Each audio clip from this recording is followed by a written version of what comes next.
شریک ہونے کی مہنگائی نے لوگوں کو ادموا کر دیا ہے. اچھا حکومت سے اگر آپ بات کریں پی ڈی ایم حکومت کے لوگوں سے یا اب نون لیگ سے, پہلے پی ڈی ایم تھی اب نون لیگ ہے, وہ کہتے ہیں جی پی ٹی آئی ذمہ دار ہے.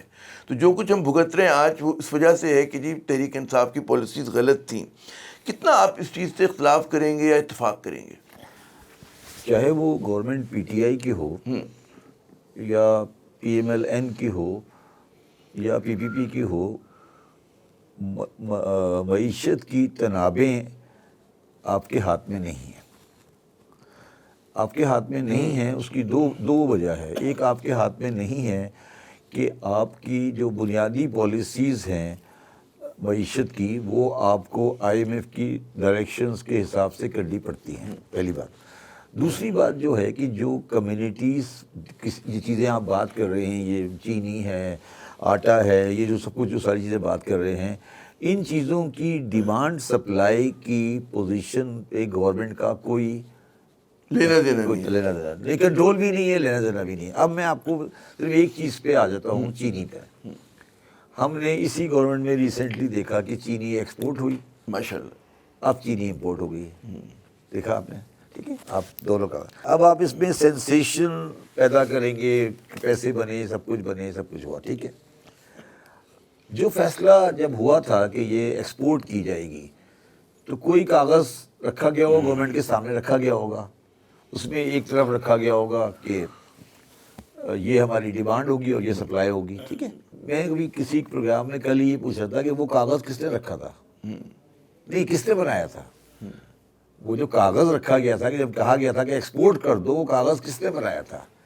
اگر وہ کاغذ پاکستان شوگر مل ایسوسیشن نے بنایا تھا اور گورنمنٹ نے اس کو ایکسیپٹ کر لیا تھا, تو اس سے بڑا کانفلکٹ آف انٹرسٹ نہیں ہو سکتا کہ وہی خود ہی کہہ رہے ہیں کہ جی آپ. اچھا اس کے بعد اب جو کاغذ بنایا وہ کس نے بنایا ہے, امپورٹ کرنے کا وہ کس نے بنایا ہے؟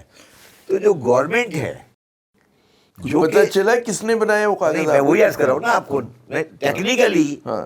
ٹیکنیکلی تو وہ کاغذ منسٹری آف کامرس کو بنانا چاہیے نا. ہاں بالکل صحیح کہہ رہے ہیں. کیا منسٹری آف کامرس نے کس بنایا وہ کاغذ؟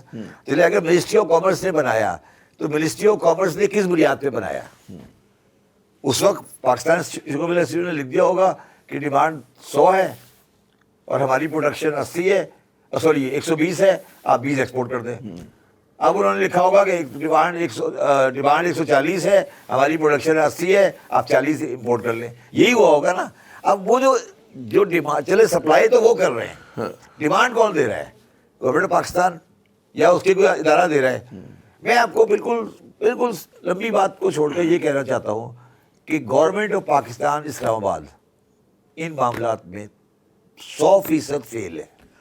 اس کے پاس کوئی ذرائع میکینزم نہیں ذرائع میکینزم, اور اگر میکینزم ہے بھی تو وہ میکینزم کرپٹ ہے. اگر اس کو نظر آتا ہے کہ یہ ہے تو اس کو 100 روپے دے کر وہ فگر کلرک سے تبدیل کرائی جا سکتی ہے. جو سیکرٹری صاحب سائن کر رہے ہیں, اتنی سادہ سی داستان ہے بس. ہاں, اگر یہ سیکرٹری صاحب یہ سائن کر رہے ہیں کہ ڈیمانڈ 2000 ٹن کی ہے, ان کو نیچے فائل کلرک لے کے لا کے دے رہا ہے نا. اب ان کے پاس کیا انڈیپینڈنٹ میکینزم ہے وہ یہ بتائیں کہ 2000 ٹن کی نہیں ہے. وہ فائل پکڑتے ہیں اور جا کے ای سی سی کمیٹی بولتے ہیں سر مجھے پتہ لگا ہے کہ مارکیٹ ڈیمانڈ 2000 ٹن کی ہے اور سپلائی جو ہے وہ 1000 ٹن کی ہے, 1000 ٹن امپورٹ کر لیں. وہ بیچارے جو سیکرٹری صاحب ہیں ان کو وہ کاغذ کون دے رہا ہے؟ دیجیے کلرک. تو اس کا مطلب ہے کہ ایک ڈائب کا سے یا اسے تھوڑا اوپر سے یو ڈی سی وہ پاکستانی گورنمنٹ چلا رہا ہے نا. یہی ہوا نا کہ جس بنیاد پر آپ فیصلے کریں اگر وہ انفارمیشن ہی غلط ہے تو سارے فیصلے غلط ہوں گے. غلط ہے. اچھا اب وہ سیکرٹری صاحب کو مطلب ہی نہیں ہے, ہو سکتا ہے وہ سیکرٹری کامرس آج بنے ہو, اس سے پہلے ہو سکتا ہے وہ سیکرٹری پیٹرولیم ہو, اس سے پہلے کھیلوں کے ہو سکتا ہے, کھیلوں کے ہوں, کھیلوں کے مذہبی امور کے ہوں, ہمیں کیا پتہ, اس سے پہلے ہو سکتا ہے وہ جنرل ہو. پھر کیا کریں گے آپ؟